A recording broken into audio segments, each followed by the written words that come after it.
We turn now to the other developing headline tonight, the notorious drug lord El Chapo. The arrest over the weekend of the head of one of the world's most sophisticated narcotics networks proved a major victory for both U.S. and Mexican law enforcement.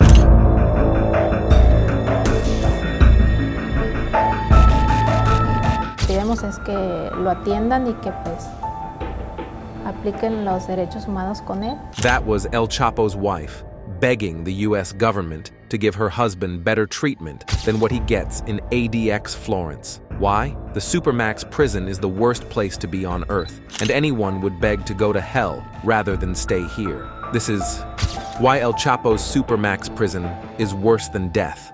Every inmate in the ADX spends 23 hours in solitary confinement every day, and even when they have the chance to work around in a short space, they do that with their legs chained. Their rooms are built in a way that they won't be able to see what the outside looks like. So even if you're Michael Schofield or Ray Breslin, breaking out of this prison is almost impossible. Let's not even talk about the outside walls and even extended security beyond the walls. ADX is a crazy place that no one should be.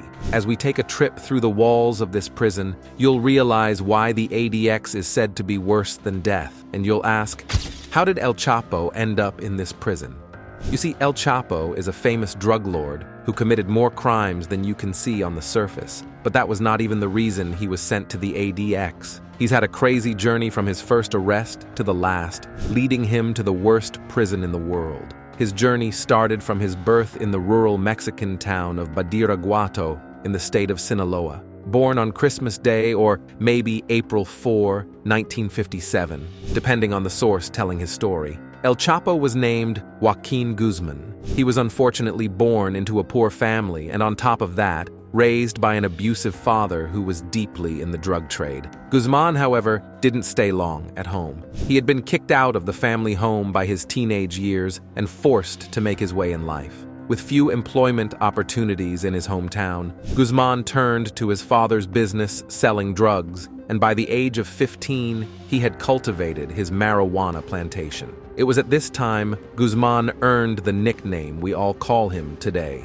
El Chapo, meaning the shorty. Yeah, he is just 5 feet 6 inches tall, but this shorty is not to be underestimated. It wasn't long before he entered the world of organized crime properly and began working for the drug lord Hector Palma, known as El Güero, or Blondie, in the late 70s. At the time, El Chapo was overseeing the movement of drugs within the Sinaloa region and towards the U.S.-Mexico border. El Chapo has been ambitious and ruthless for a long time, and that was what earned him his strong stance early enough. He was known for showing no mercy. He looked at smugglers who indulged in late delivery in the eye and shot them straight in the head. By the early 80s, he graduated to work for Felix Gallardo, popularly known as El Padrino, the Godfather. He was the leading drug baron in Mexico at the time and head of the Guadalajara cartel. El Chapo was put in charge of logistics and tasked with coordinating drug shipments from Colombia to Mexico because of his hard-headed trait.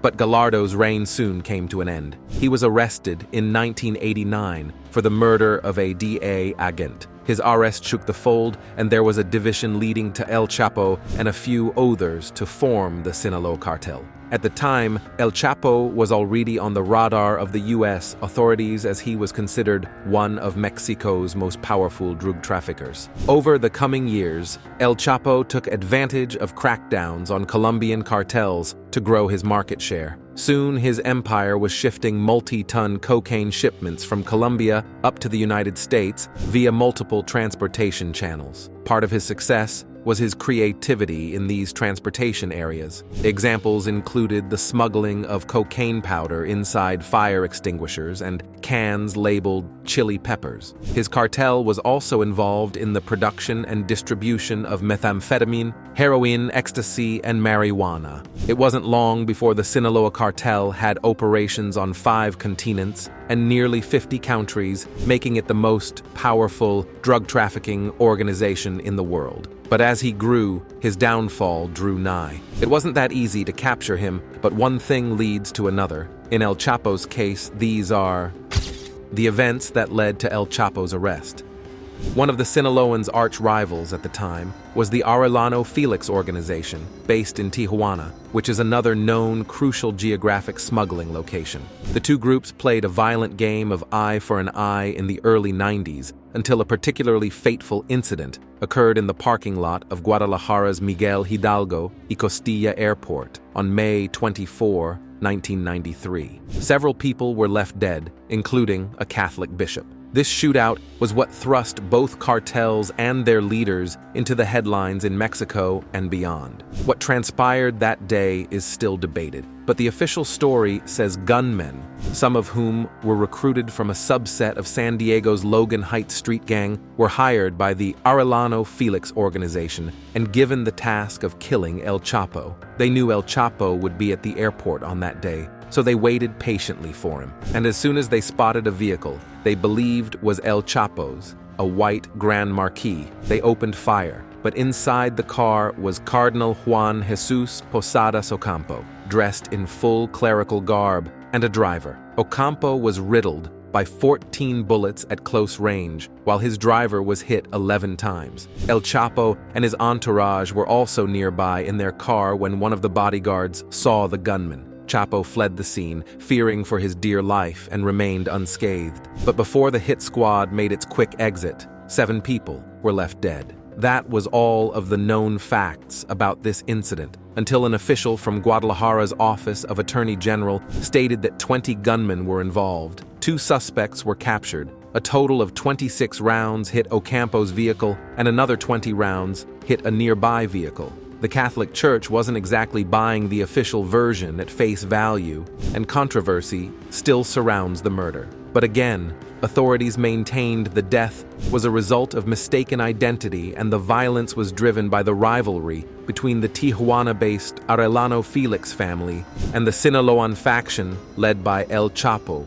and Ismael Zambada, known as El Mayo. This incident, however, prompted Mexico to issue a reward of 15 million pesos for the capture of Benjamin and Javier Arellano Felix, and also El Chapo and Hector Luis Palma. El Chapo swiftly made his way to Guatemala, where he operated under the alias José Luis Ramirez. But before he ran away, the murder of Cardinal Ocampo and the subsequent manhunt had already propelled him onto the world stage for the first time.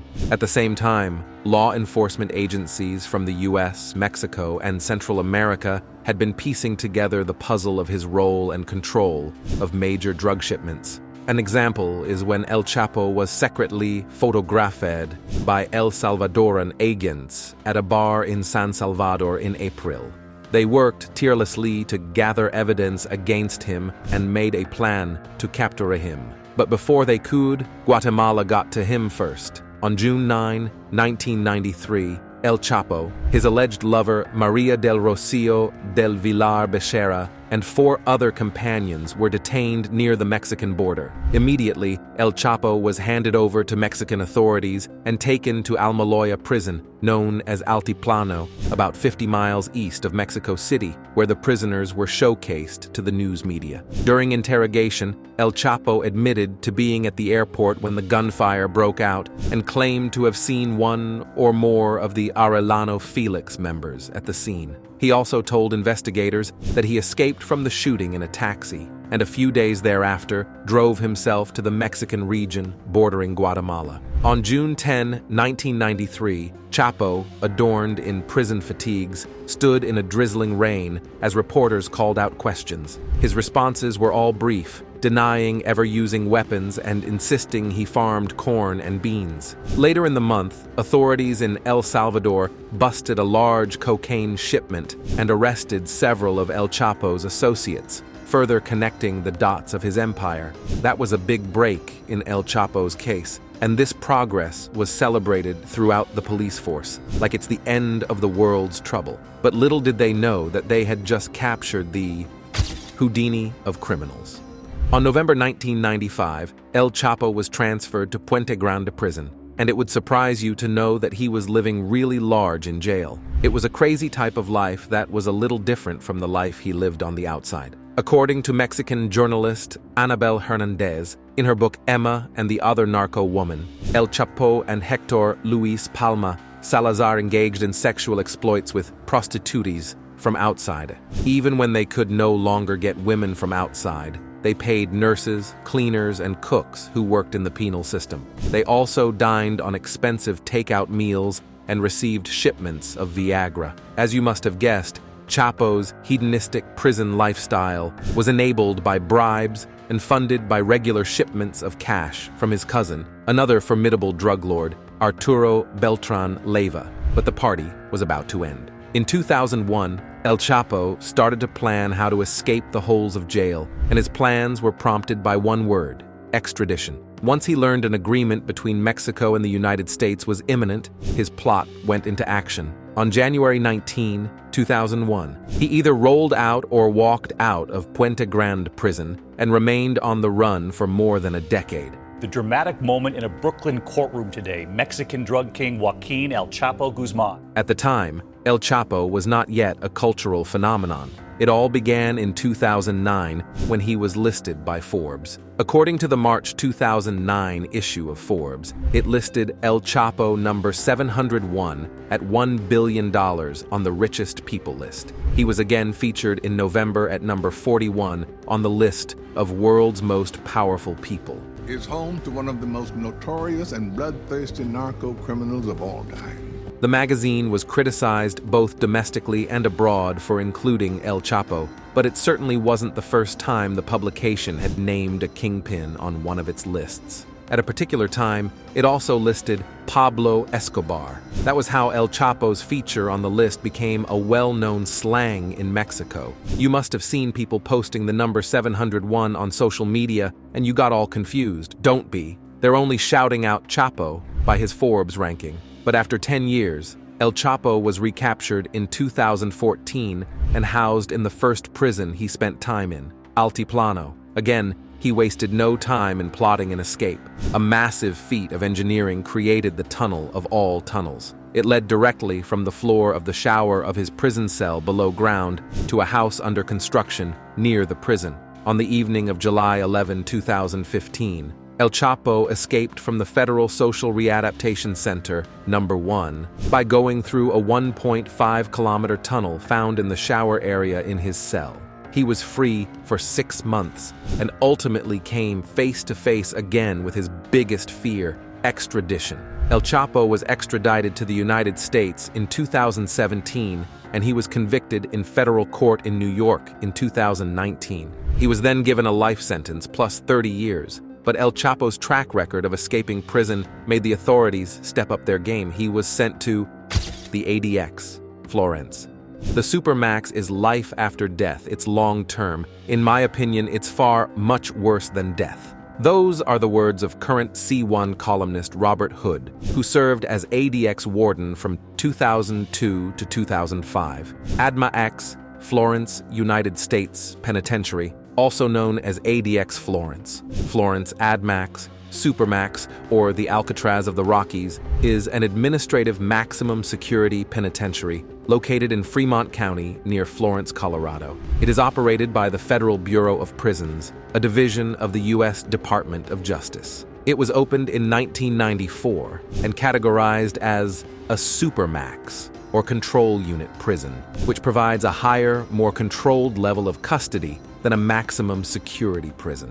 Generally, Supermax prisons are designed to hold inmates who pose extreme security threats. Prisoners have little to no time outside of their cells. There are very few activities and very little contact with other humans. ADX Florence is considered to be an early example of what would become the Supermax model. It forms part of the Federal Correctional Complex in Florence, which is situated on 49 acres of land and houses various facilities with differing degrees of security. It was commissioned when the Federal Bureau of Prisons needed a unit designed specifically for the secure housing of those prisoners most capable of extreme, sustained violence toward staff or other prisoners. And yes, some gruesome incidents led to the birth of ADX Florence. For instance, in Marion, U.S. Penitentiary in 1983, there were 2 violent incidents where correction officers were stabbed to death. As a result of such ruthless prisoner attacks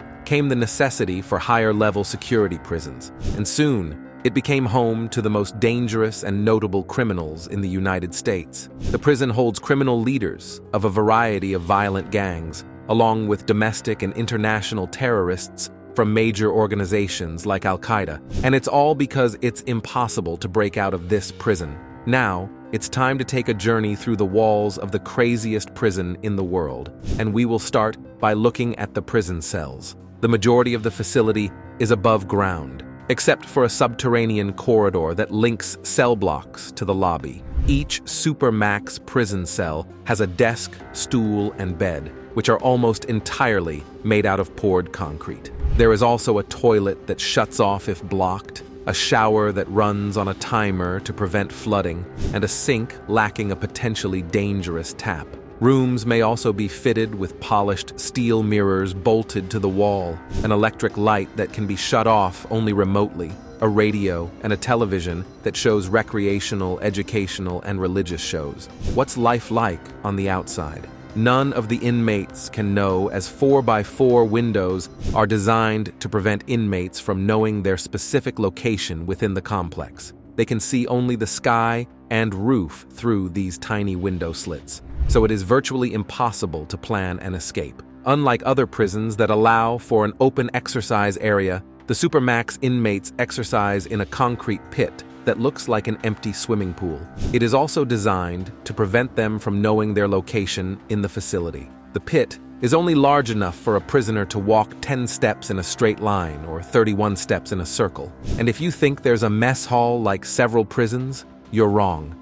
In the Supermax, food is hand-delivered to each inmate by the correctional officers. On top of that, it has a 3-year program that keeps inmates in their cells 23 hours a day for the first year, then gradually socializes them with other inmates and staff. In their last year, prisoners can be out of their cells from 6 a.m. to 10 p.m. and eat meals in a shared dining room, instead of having food delivered through a slot in their steel cell door. As for education and recreation, each facility included in the Florence complex offers various educational opportunities and numerous programs to the inmates. To educate the prisoners, programs such as the General Education Development Program, Adult Continuing Education, Adult Occupational Education, and English as a second language are available. For any inmate who wishes, they can also take part in vocational training and parenting programs. Particularly, the recreational program encourages an active lifestyle and allows inmates to take an interest in new hobbies and activities.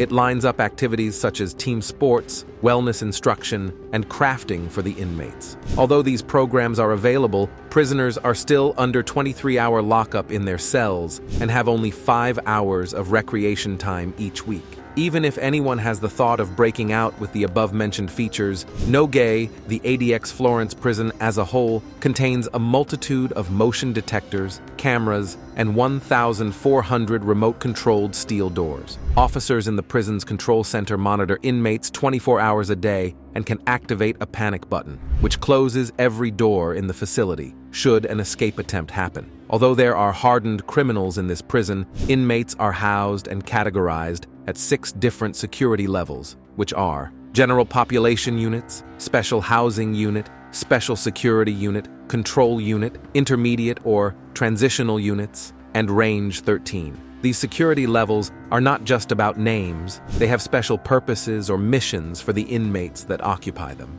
For instance, the Control Unit houses inmates who have committed serious conduct violations or acts of violence at other institutions. It also houses high-level members of organizations that are deemed as threats, such as prison gangs. The Special Housing Units house members of designated terror groups by the Department of Justice or inmates who have had special administrative measures placed on them, while Range 13 is a special 4-cell wing within the Special Housing Unit for inmates who need the tightest control within ADX. If any inmate manages to get out of the prison cells, there are pressure pads and 12-foot-tall razor-wire fences surrounding the perimeter, which is patrolled by heavily armed officers. And as if that was not enough, laser beams and attack dogs guard the area surrounding the prison's outlying fences. These structures and security measures are not really what makes the ADX worse than hell, but the solitary confinement and what it does to the mind.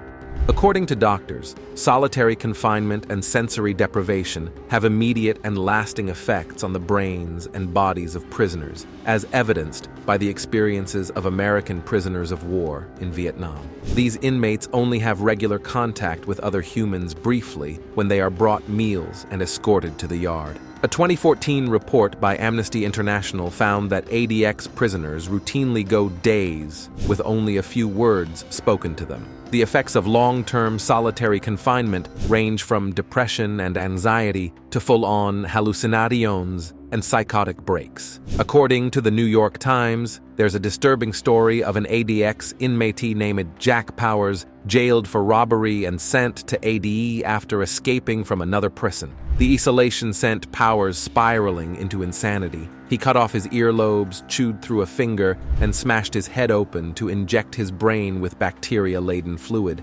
Inmates who have made it out of the prison have also described the ADX as the harshest place they've ever seen. If you have no idea what it means to be isolated, think about how you felt the last time you spent a whole day alone, not speaking to anyone at all. It is the worst nightmare of any inmate, and once you go in, it's almost impossible to go out. As much as most people believe that this prison has the harshest conditions, some feel it is just the right condition for inmates housed in the ADX for the crimes they have committed. To understand why it is perceived as a well-deserved punishment, let's make a quick stop at the cells of the terrors in ADX. Do you have any clue who the Atlanta Olympics bomber is? Meet Eric Rudolph, the man who comfortably sat on the FBI's 10 most wanted list before his arrest in 2003. He was wanted for orchestrating a series of anti-gay and anti-abortion motivated bombings in Georgia and Alabama. On July 27, 1996, Rudolph bombed the Centennial Olympic Park in Atlanta during the Summer Olympics, killing one and injuring 111 people. Rudolph later released a statement explaining he planned the attack to embarrass the U.S. government for allowing abortion. He spent more than 5 years as a fugitive in the Appalachian wilderness, clinging to the fringes of society. But when plants and insects proved insufficient, Rudolph raided dumpsters for food in nearby towns. It was during one of these dumpster raids that Rudolph was finally arrested by a rookie police officer behind a Save-A-Lot store in Murphy, North Carolina. He isn't the only bomber there. There's also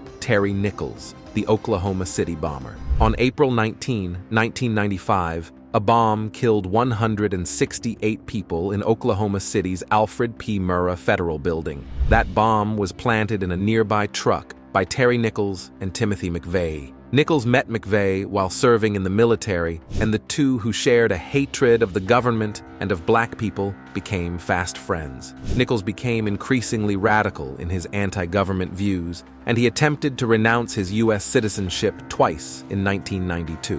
When McVeigh was discharged from the Army in late 1991, the two lived together off and on. One night, while they were watching TV at Nichols' farmhouse in Michigan, news broke that the ATF, Army, and FBI had ambushed a religious compound in Waco, Texas. After that, an enraged Nichols and McVeigh began plotting their revenge on the federal government. McVeigh was arrested on the day of the bombing, tried, and sentenced to death, and in 2001, he was executed. Shortly after the explosion, Nichols turned himself in and was sentenced to life in prison without the possibility of parole. You must also be familiar with the famous underwear bomber named Umar Farouk Abdul-Muttalab. He was a pious Muslim who studied engineering at the University College London before traveling to Yemen to study Arabic in August 2009. There, he organized a Christmas Day attack on Northwest Airlines Flight 253 with the help of terrorists associated with Al-Qaeda in the Arabian Peninsula. As the plane,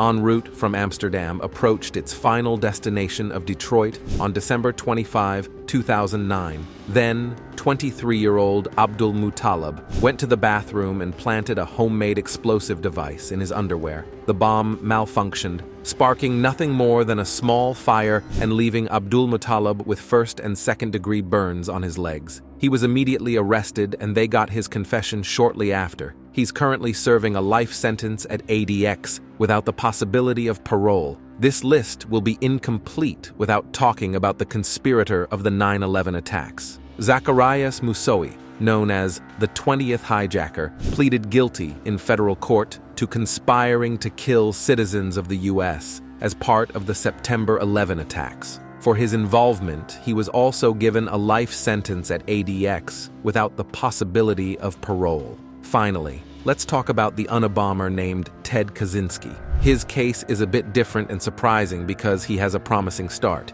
He was accepted into Harvard at the tender age of 17 and studied advanced mathematics at the Ivy League University. However, between 1978 and 1995, he mailed 16 bombs to universities and facilities across the country, killing 3 people and injuring 23 others. He was finally identified through the help of his brother, who suspected he was the Unabomber. He's also serving a life sentence at the ADX currently. Amidst these harsh conditions of ADX, El Chapo has taken his time to write letters to the government.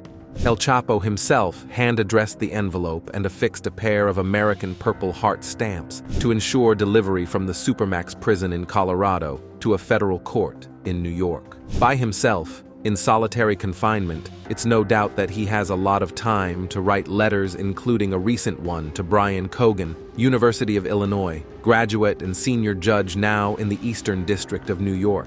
He begins his letter apologetically as he writes, "Sorry to bother you again." He writes to the judge to allow him to see his wife, Emma Coronel, the former beauty queen, now residing in California. He also mentioned that he misses his children, and he would wish the judge allow them to visit him since they can only do that while on school break. Finally, El Chapo asked for 2 15-minute calls in a month. But instead of considering his request, authorities are bothered about El Chapo escaping again. Although no one has ever escaped the Supermax, what are the chances of El Chapo leaving ADX?